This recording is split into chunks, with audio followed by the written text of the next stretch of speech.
ہے green land, دنیا کا سب سے بڑا اور مسٹیریس آئی لینڈ، جو کہ آنے والے ٹائم میں دنیا کا سب سے امپورٹنٹ آئی لینڈ بننے جا رہا ہے۔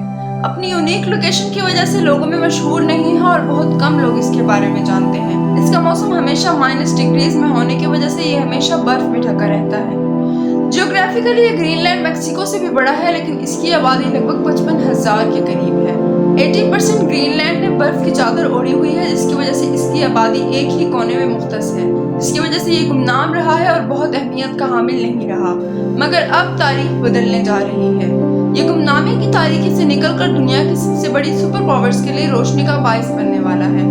آخر اس سب کے پیچھے کیا راز ہے اور کیا وجہ ہے کہ گرین لینڈ کی ڈیمانڈ اس حد تک بڑھ گئی ہے کہ امریکہ نے ادھر اپنے کنسولیٹ کھول دیے ہیں، چائنا نے ایئرپورٹس بنانا شروع کر دی ہیں اور نیٹو آفیشل اس کے چکر لگاتے نہیں تھک رہا۔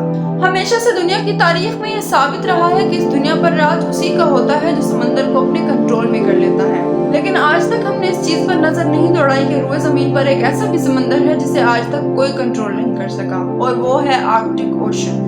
اس کی وجہ یہ ہے کہ یہ سمندر برف سے ڈھکا ہوا ہے اور کوئی یہاں آنے کا نام ہی نہیں لیتا تھا۔ اب اس سمندر میں کچھ تبدیلیاں رونما ہو رہی ہیں۔ گلوبل وارمنگ بڑھنے کی وجہ سے سمندر پر جو برف ہے وہ بہتے پانی کی شکل اختیار کر رہی ہے، جس کی وجہ سے اس کی ڈیمانڈ بڑھ گئی ہے اور سپر پاور اس پر اپنا راج جمانا چاہتے ہیں۔ لیکن یہ سب گرین لینڈ کو کراس کیے بغیر ممکن نہیں ہے، کیونکہ گرین لینڈ آرکٹک اوشن کے اندر ہے۔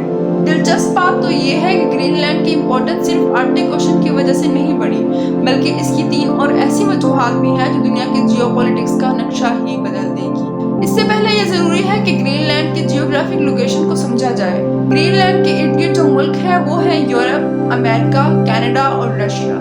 کینیڈا کا یہ دعویٰ ہے کہ یہ سارے شپنگ روٹس ان کے ایریا سے ہو کر جاتا ہے، اس لیے گرین لینڈ کا کنٹرول اسے ملنا چاہیے۔ پھر بات کرتے ہیں رشیا کی، جو نارتھ پول پر راج کا دعویٰ کرتا ہے اور اسی مقصد کے لیے اس نے ادھر ملٹری فورسز بھی بٹھائی ہوئی ہیں۔ اگلی بات آتی ہے چائنا کی۔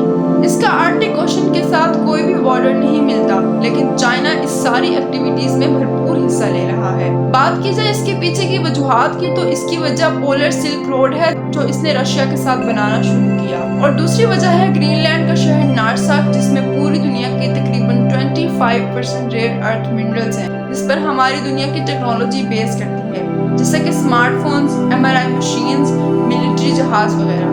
برف پگھلنے کی وجہ سے یہ منرلز ڈسکور ہو رہے ہیں، اور بات صرف ادھر ختم نہیں ہوتی، بلکہ ادھر آئل، گیس، راک وغیرہ بھی ڈسکور ہو رہے ہیں۔ سائنٹسٹ کا کہنا ہے کہ تقریباً دنیا کے 30% انڈسکورڈ نیچرل گیس ریزروز بھی گرین لینڈ میں موجود ہیں۔ کسی نے سوچا بھی نہیں تھا کہ اتنے سالوں سے سائنسدان جس ریزروز کی تلاش میں تھے وہ برف کے نیچے ڈھکا ہوا ہے۔ اب بات کرتے ہیں چائنا کی۔ دنیا کے 70% ریزرو چائنا نے ڈسکور کیے ہیں۔ امریکہ کو یہ ڈر ہے کہ اگر چائنا گرین لینڈ پر بھی کام شروع کر دے گا تو اسے آنے والے وقتوں میں دنیا کے سپر پاور بننے سے کوئی بھی نہیں روک سکتا۔ اس لیے اب امریکہ کی بھرپور کوشش یہ ہے کہ چائنا گرین لینڈ میں انٹر نہ ہو، اور اسی کوشش کے لیے وہ چائنا کے گرین لینڈ کے ساتھ ہونے والے کئی ایگریمنٹس کینسل کروا چکا ہے۔ امریکہ گرین لینڈ کو یہ منرلز ریزروز مائن کرنے کے لیے ملینز آف ڈالرز دے رہا ہے، لیکن اس کے باوجود چائنا پیچھے نہیں ہٹ رہا، اور وہ گرین لینڈ میں فشنگ اور ٹورزم کو پروموٹ کر رہا ہے اور اس میں انویسٹمنٹ بھی کر رہا ہے۔ اس طرح دنیا کی جیو پولیٹکس بہت حد تک تبدیل ہو رہی ہے۔ ان سب کے کیا نتائج ہوں گے وہ تو ہم فیوچر میں ہی جان پائیں گے۔ تو دوستو، کیسی لگی آپ کو ہماری آج کی ویڈیو؟ اگر آپ کو پسند آئی ہو تو ہمارے چینل کو لائک اور سبسکرائب کرنا